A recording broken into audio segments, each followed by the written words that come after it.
Mesdames, Messieurs, bonsoir et bienvenue dans ce nouveau bulletin d'information. Tout de suite, voici les principaux titres de l'actualité. La première visite officielle du Premier ministre éthiopien Haile Mariam Desalegn à Djibouti.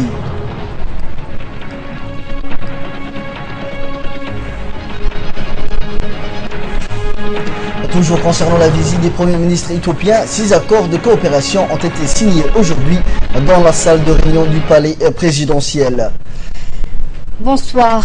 Le Premier ministre éthiopien Haile Mariam Desalegn, accompagné de son épouse Roman Tesfaye, est arrivé aujourd'hui à Djibouti pour sa première visite officielle qui va durer 48 heures. Un important accueil a été réservé au Premier ministre éthiopien et à sa délégation. À leur arrivée, le couple éthiopien a été accueilli par le chef de l'État Ismail Omar Guelleh et par la première dame et présidente de l'UNFD Khadra Mohamed Haïd.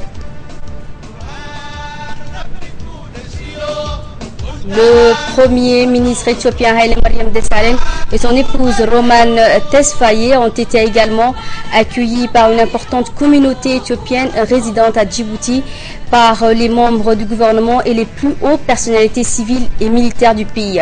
Sachez qu'à l'arrivée de la délégation éthiopienne, les deux dirigeants et les deux premières dames se sont dirigés vers le salon d'honneur de l'aéroport international de Djibouti avant de se rendre au palais présidentiel.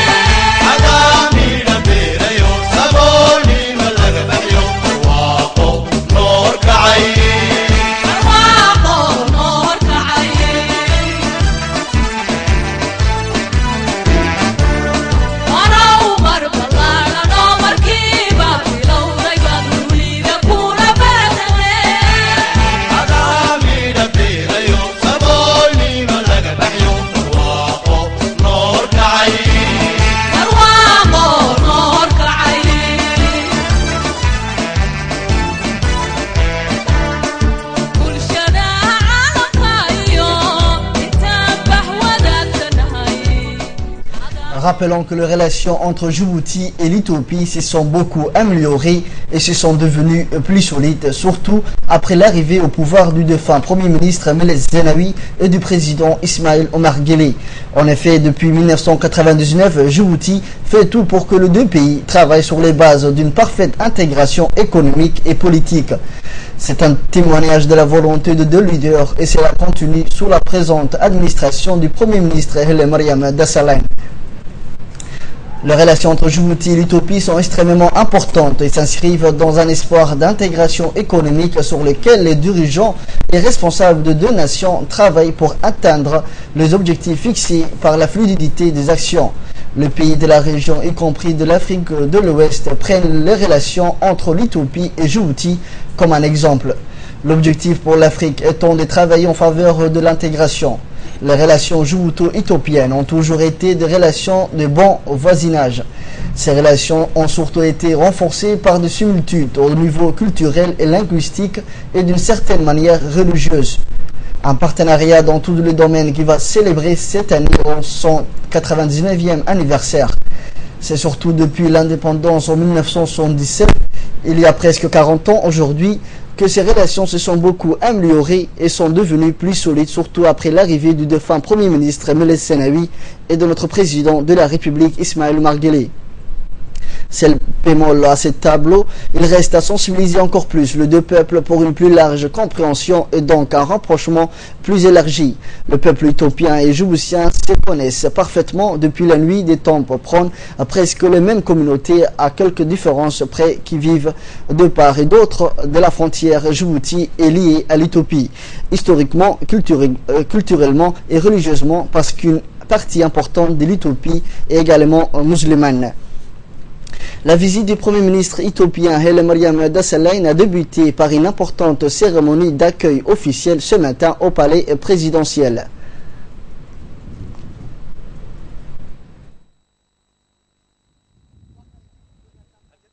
Arrivé au palais présidentiel accompagné de son épouse Romane Tesfaye, il a été accueilli par le président de la République et la première dame du pays, Khadra Mahmoud Haïd, et s'en est suivi l'entendement de deux hymnes nationaux.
Éthiopien a passé en revue le détachement de la garde républicaine venu lui rendre les honneurs. Après avoir reçu les honneurs de la garde républicaine, le premier ministre éthiopien Haile Mariam Desalegn a salué l'ensemble des membres du gouvernement, du Parlement, des hauts responsables de l'État ainsi que les membres du corps diplomatique accrédité à Djibouti. Les deux dirigeants ainsi que les deux premières dames ont gagné les salons du nouveau palais présidentiel pour une première rencontre.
Aussitôt après l'accueil, un entretien en tête-à-tête s'est déroulé entre les deux chefs d'État. Une première tête-à-tête a réuni le Premier ministre Haile Mariam Desalegn et le président de la République Ismaël Omar Guelleh, qui leur a permis de faire un tour d'horizon des relations entre les deux pays.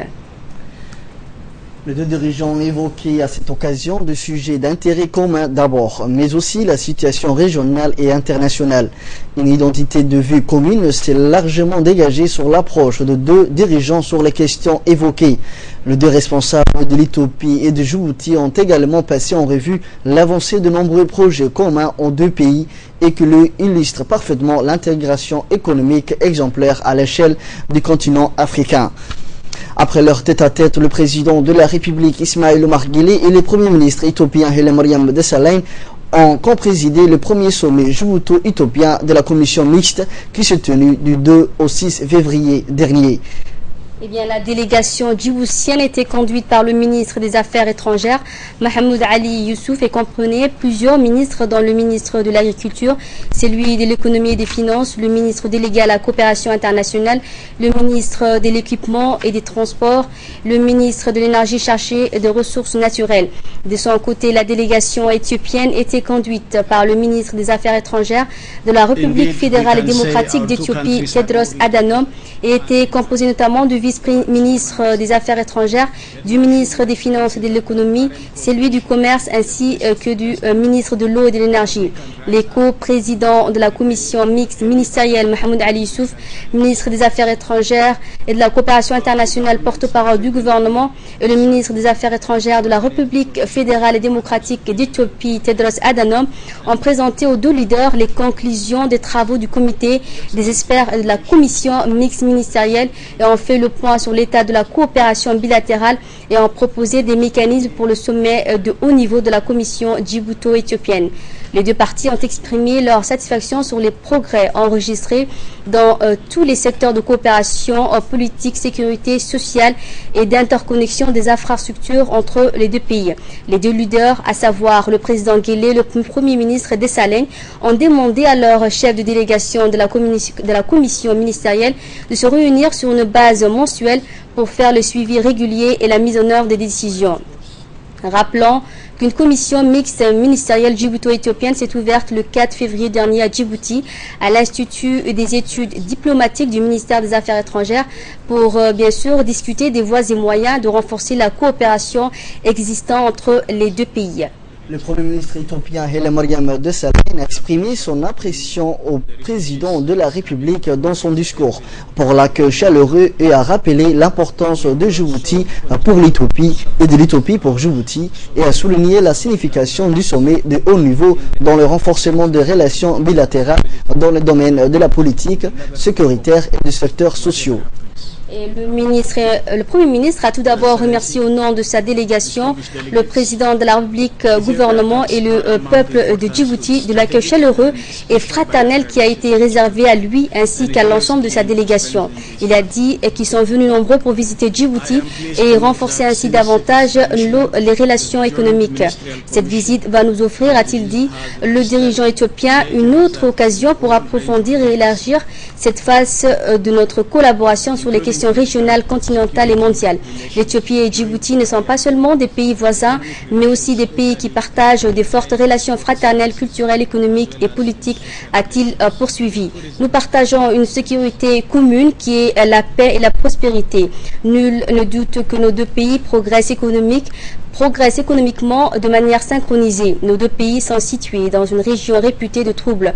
Ces deux pays, a poursuivi le Premier ministre éthiopien en parlant de la Somalie et du Sud-Soudan, nécessitant le retour à la paix et à la stabilité. Évoquant la question relative au conflit frontalier entre Djibouti et l'Érythrée, le Premier ministre éthiopien Haile Mariam Desalegn a qualifié le régime érythréen de déstabilisateur de la région.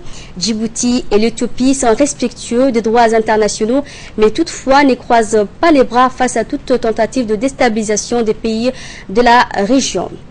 Et de son côté, le président de la République a réitéré son engagement et sa détermination pour consolider davantage le partenariat stratégique entre les deux pays et les deux peuples dans les divers secteurs de la coopération. Écoutons le président de la République. se sont consolidées ces dernières décennies sur la base de notre appartenance à une même famille.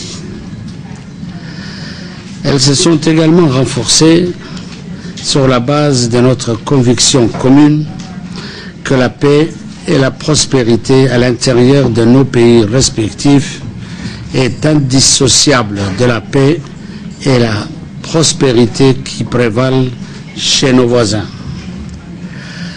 Mentionner notre collaboration en Somalie est une évidence.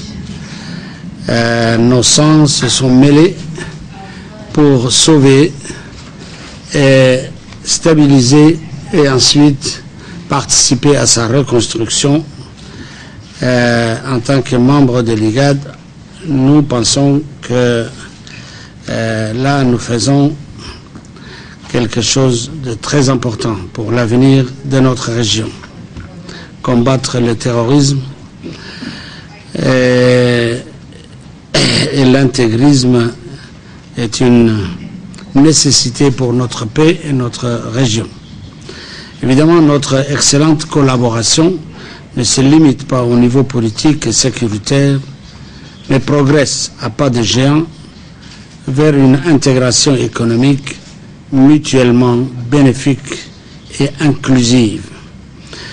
Je suis heureux d'entendre que désormais nos ministres concernés se rencontreront régulièrement en vue d'élaborer cette stratégie d'intégration qui est d'ailleurs déjà en marche au niveau des infrastructures.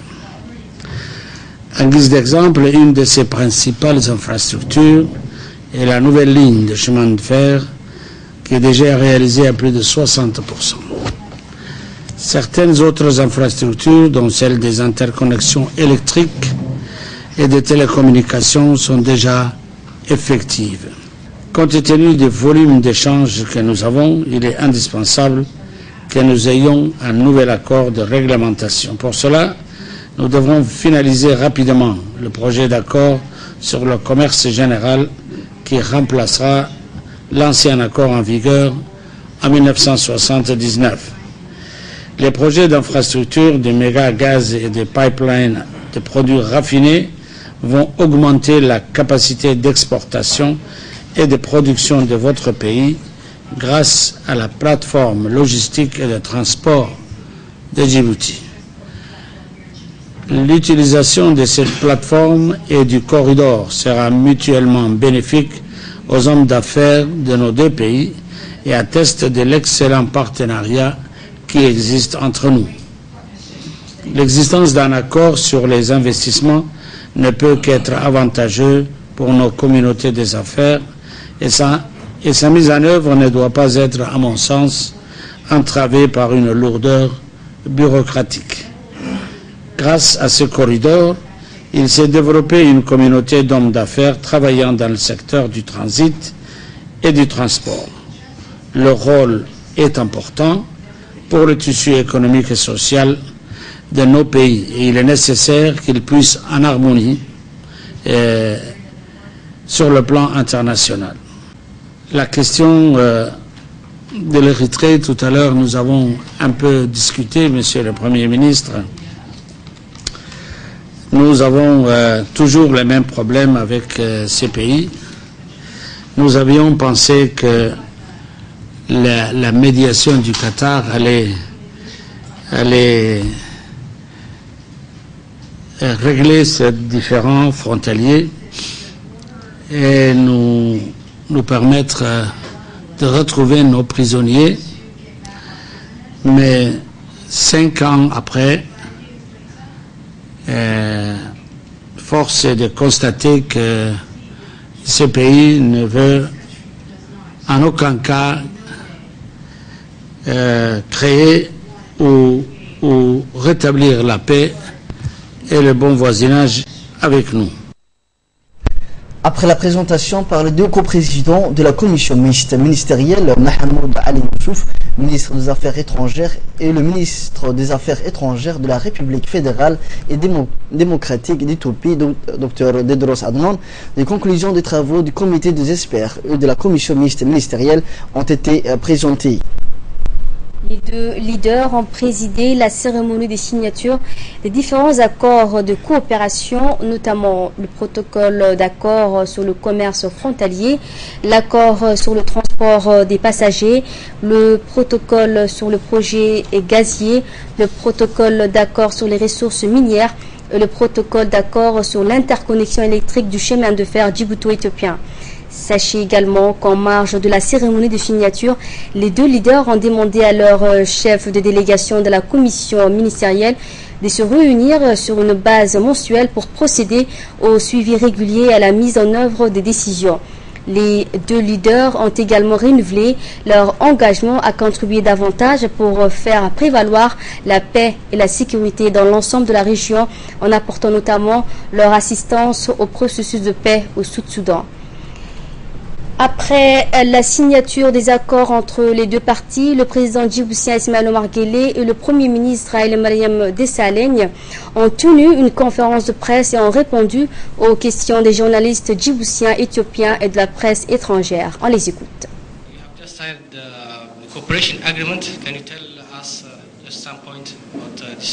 L'année prochaine, vous aurez le chemin de fer qui marche entre les deux pays.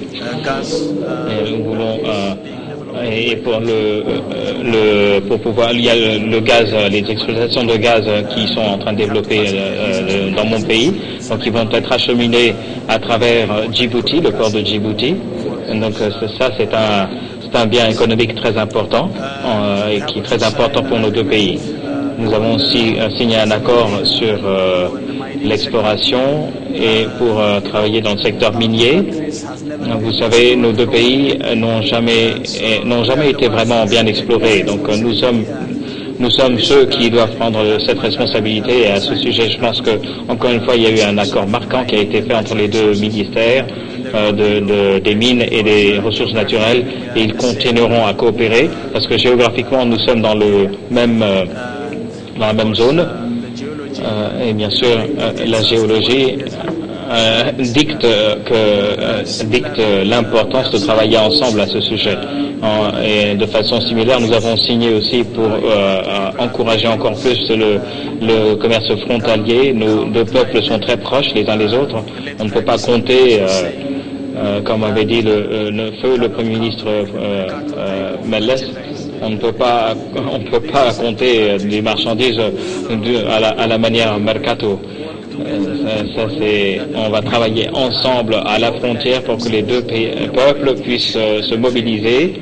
Le Yémen faisait partie du forum de Sanaa, c'est en train maintenant de dégringoler.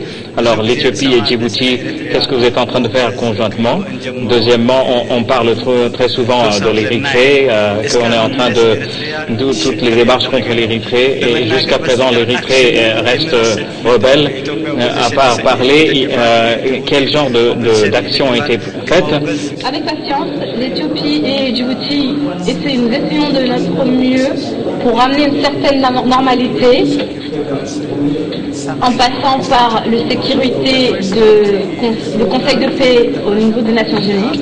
La première victoire que nous avons eue, c'est que la communauté internationale a très bien compris en sanctionnant en octobre dernier l'Érythrée.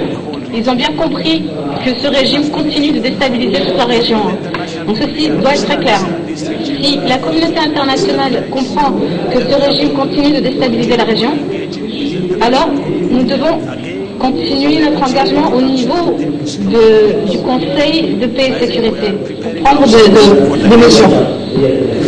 Nous nous préparons actuellement pour la prochaine phase donc que le Conseil de sécurité au niveau des Nations Unies prenne des mesures fortes. Cela ne veut pas dire que nous allons rester à ne rien faire en laissant ce régime déstabiliser toute la région. Mais d'un autre côté, nous allons prendre des mesures proportionnelles lorsque ce régime nous déstabilisera. Monsieur le Président, c'est Arte Abdourahim, Journal La Nation et Reuters. Je voulais savoir, est-ce que vous avez discuté avec votre homologue de la Somalie? Est-ce que on sait que depuis quelque temps, Djibouti privilégie de renforcer l'armée somalienne pour retirer petit à petit ses forces du terrain. Est-ce que vous avez pu discuter de cette idée avec votre homologue, le Premier ministre?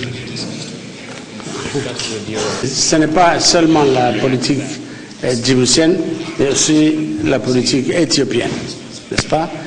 De renforcer, d'aider, de former les forces armées somaliennes pour qu'ils puissent s'occuper de leur pays, assurer la défense de leur pays et assurer la défense de leurs frontières, n'est-ce pas?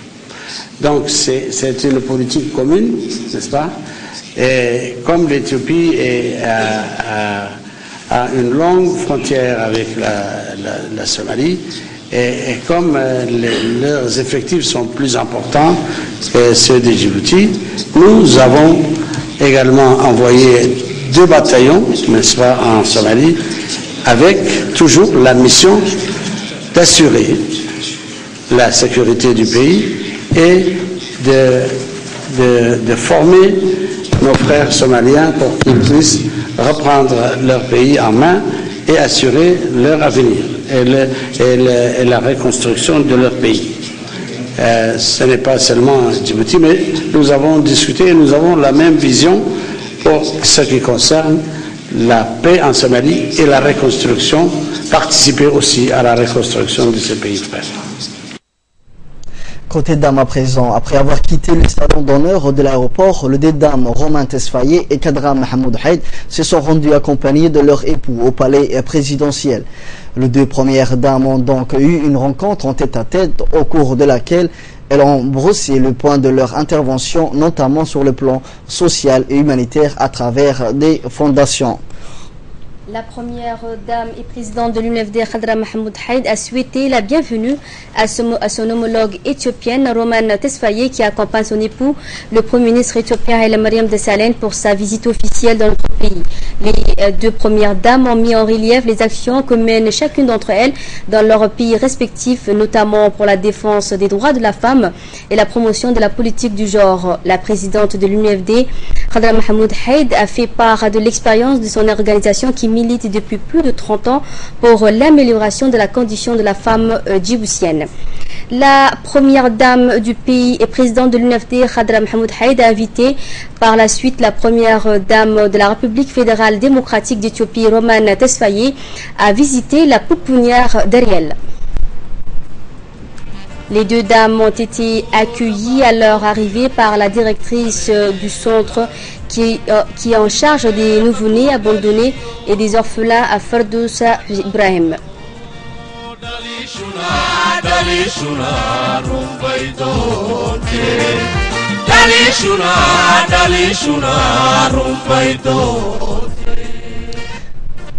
Les tout petits ont également profité de l'occasion pour accueillir les 2 premières dames. Roman Tesfaye a pu ainsi assister aux côtés de la première dame de Djibouti à la visite de différentes chambres des enfants, des salles de jeu, mais également le dortoir, le réfectoire et l'infirmerie. La pouponnière d'Ariel, inaugurée en 2011, renforce les structures du centre de protection de l'enfance. La pouponnière d'Ariel, comme indique son nom, qui signifie protection, a une capacité d'accueil de 100 enfants. Actuellement, sont pris en charge 70 garçons et 40 filles et 17 orphelins ont été adoptés. Les poupons étant âgés de 18 jours à 4 ans, la première dame accorde une importance particulière à cette pouponnière, d'autant plus qu'elle est vigilante à chaque instant quant à la santé de chaque enfant ou orphelin que le centre accueille. C'est dans cet esprit que Roman Tesfaye a eu un grand plaisir d'être au contact de ces petits enfants. Elle a même exprimé son affection sans faille à ces petits anges dont elle a même porté certains entre ses mains. Et il est à noter que la pouponnière d'Ariel est actuellement le seul foyer d'accueil pour le pupille d'État.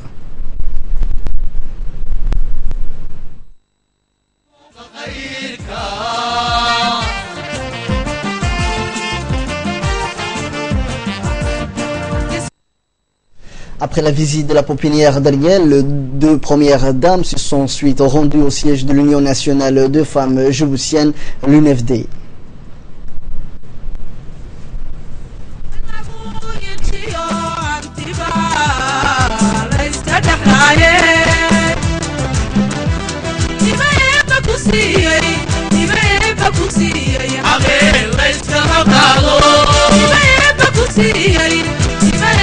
Les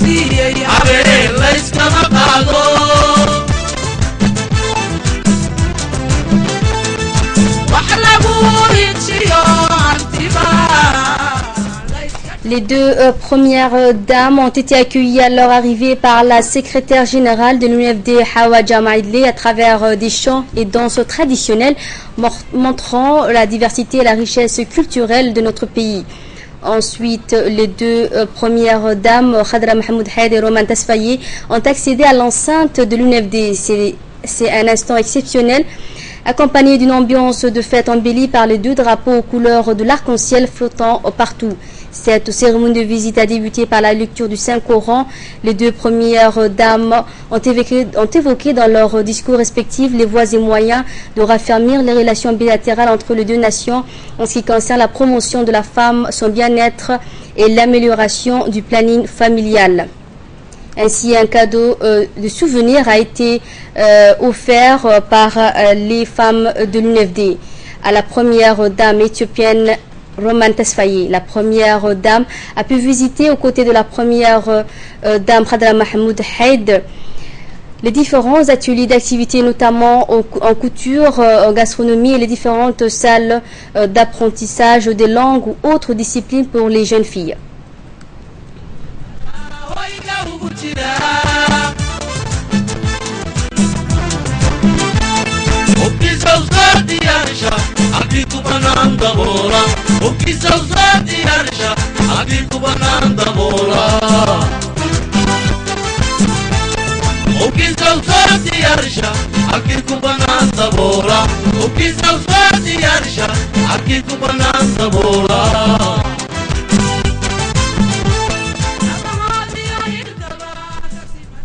C'est la deuxième fois qu'on accueille une première dame et nous sommes très heureuses, nous les femmes membres de l'UNFD, d'avoir eu cet honneur et ce privilège d'avoir deux premières dames dans notre institution. Ça nous a donné l'occasion de montrer, de faire connaître notre institution qui, si je rappelle, a une longue histoire, son histoire intimement liée à celui de notre pays. L'UNFD représente la femme dans son intégralité. Et si je rappelle, nous militons pour cette fois-ci l'intégration socio-économique de la femme. Donc je pense qu'aujourd'hui, nous avons également réactivé notre site web et nous invitons tout le monde ici présent de visiter. C'est un site que nous allons alimenter régulièrement et ça aura une portée régionale, je crois, cette visite, et une portée internationale comme ça a été la dernière fois. Est-ce que vous avez eu des engagements avec la première dame éthiopienne ? Nous sommes en contact avec certaines associations de certains pays et l'Éthiopie c'est un pays frère et ami et nous avons toujours travaillé ensemble et nous allons continuer et je pense que notre coopération sera fructueuse. Ensuite, les deux premières dames ont tour à tour prononcé un important discours. Pour sa part, la première dame éthiopienne Roman Tesfaye a en premier lieu remercié la première dame du pays et présidente de l'UNFD, tout comme les femmes de l'UNFD pour l'accueil chaleureux et l'hospitalité qu'on lui a réservée. La première dame éthiopienne a mis l'accent sur l'intégration de la femme djiboutienne ou éthiopienne au sein de l'administration de deux pays et dans tous les secteurs d'activité. Les deux pays partagent, a-t-elle dit, des points de vue communs sur plusieurs questions. Cette identité de vue ne fait que renforcer les solides liens d'amitié et de coopération, a-t-elle poursuivi. Madame Roman Tesfaye a mis en relief également les actions qu'elle mène dans son pays, notamment pour la défense des droits de la femme et de la promotion de la politique du genre.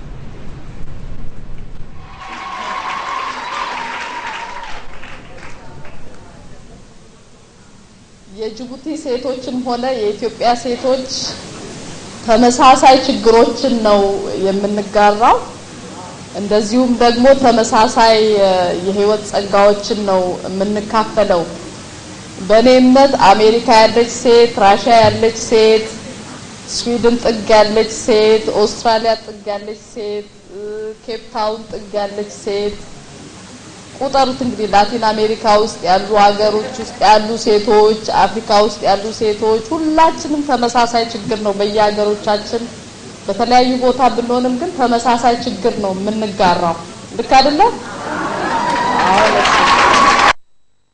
Dans un discours prononcé à cette occasion, la première dame, Mme Khadra Mohamed Haïd, a de son côté rappelé le lien privilégié qu'entretient les deux nations sœurs. Voici un extrait de son intervention.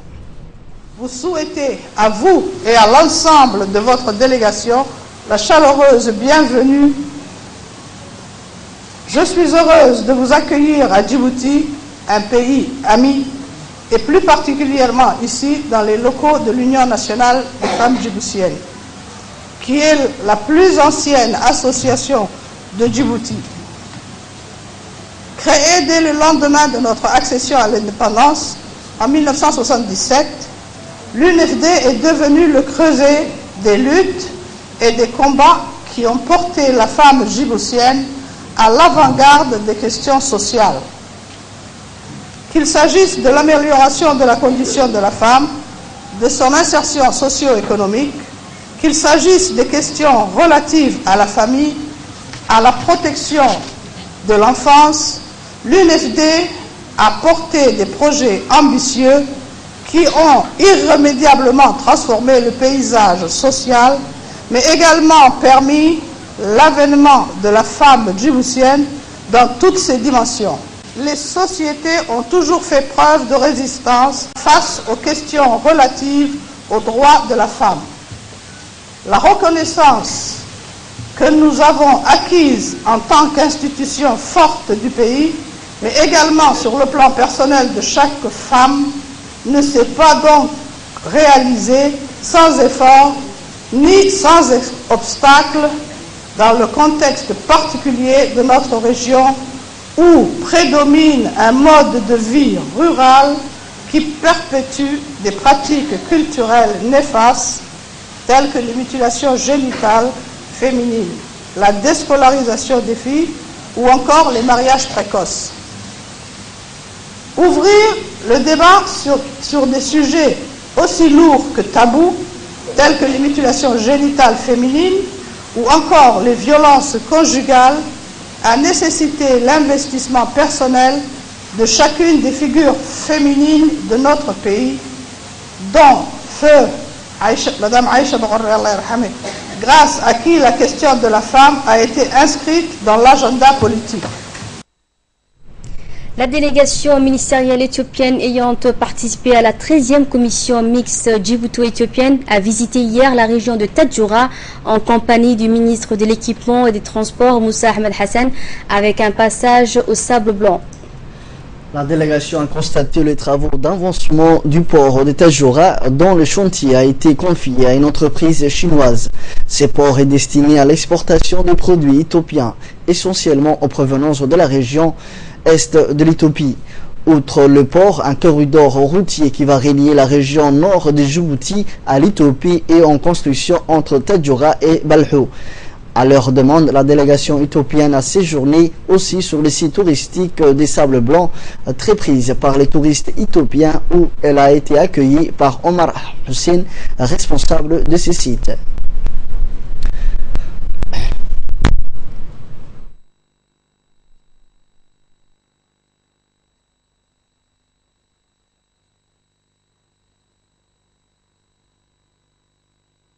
Du transport Moussa Ahmed a dans une réaction fait part de son satisfaction de l'état d'avancement des travaux de construction du port de Tadjoura et la parfaite relation qui existe entre l'Éthiopie et Djibouti. On l'écoute. Qui continue encore aujourd'hui. Il s'agissait ici de faire un déplacement à Tadjoura pour d'abord regarder le port de Tadjoura, la construction du port de Tadjoura, et ensuite arriver ici à l'hôtel du Sable Blanc. C'était pour offrir à nos amis éthiopiens, à la délégation éthiopienne, agrémenter leur séjour en République de Djibouti et continuer à échanger sur les différentes questions qui concernent nos deux pays dans tous les domaines. Ils ont eu l'occasion ici de visiter le chantier du port de Tadjoura et en même temps regarder aussi une infrastructure de tourisme qui se développe, il s'agit du Sable Blanc. Dans l'actualité également, Djibouti participe au forum franco-africain placé sous le signe d'une croissance partagée. Ouvert hier par le président français François Hollande, ce forum réunit plusieurs pays du continent dans le Sénégal, la Côte d'Ivoire et le Gabon. La délégation djiboutienne est conduite par le ministre du Travail chargé de la réforme de l'administration, Abdou Hussein Ahmed, entouré du secrétaire général de la primature, Naguib Abdallah Mohamed, du conseiller principal du ministre de l'économie et des finances, Ibrahim Hamadou Hassan, et de l'ambassadeur de Djibouti à Paris, Ed Moussaïed Yahya. Les intervenants à ces forums ont loué le renforcement du nouveau cadre de partenariat économique entre l'Afrique et la France. Pour sa part, le président François Hollande a insisté sur la capacité de la France à s'adapter aux mutations de l'Afrique. Communiqué cette fois, la direction de l'Office national de l'eau et de l'assainissement de Djibouti informe les habitants des quartiers 1 à 7 bis, 7 sud, Cité Progrès, Ambouli, Djebel, Cité du Stade, Arhiba, Cité Wadajir, Cité Makamukama, Cité Saouli, Saline Ouest, Cité Anguela, le centre-ville que l'alimentation en eau sera suspendue dans la journée du lundi 9 février 2015 de 8h à 17h de l'après-midi en raison des travaux d'entretien de la ligne MT de Nagad. Et de là, nous passons à l'actualité internationale et notamment une première attaque de Boko Haram sur le sol nigérien. Les combattants islamistes de Boko Haram ont lancé hier pour la première fois une violente attaque contre un village nigérien. Quelques 109 combattants, 4 militaires et un civil ont péri dans l'assaut. Asma Oubekar. C'est la première fois que des combattants de Boko Haram portent une attaque d'envergure sur le territoire nigérien. Hier, des hommes armés de la secte islamiste ont en effet pénétré dans le village de Bosso, situé au sud-est du pays. Quelques 109 combattants de Boko Haram, 4 militaires et un civil ont péri dans l'attaque. La violence du combat n'a pas pu échapper aux témoins de l'assaut. Il y avait des bruits d'armes lourdes et d'armes légères qui ont fait trembler nos maisons, a dit un témoin. Le Parlement du Niger doit se prononcer lundi sur un engagement de ses troupes au Nigeria pour combattre les islamistes. Et c'est ainsi que prend fin ce journal. Merci de votre aimable attention. Très bonne suite de programme sur Télé Djibouti.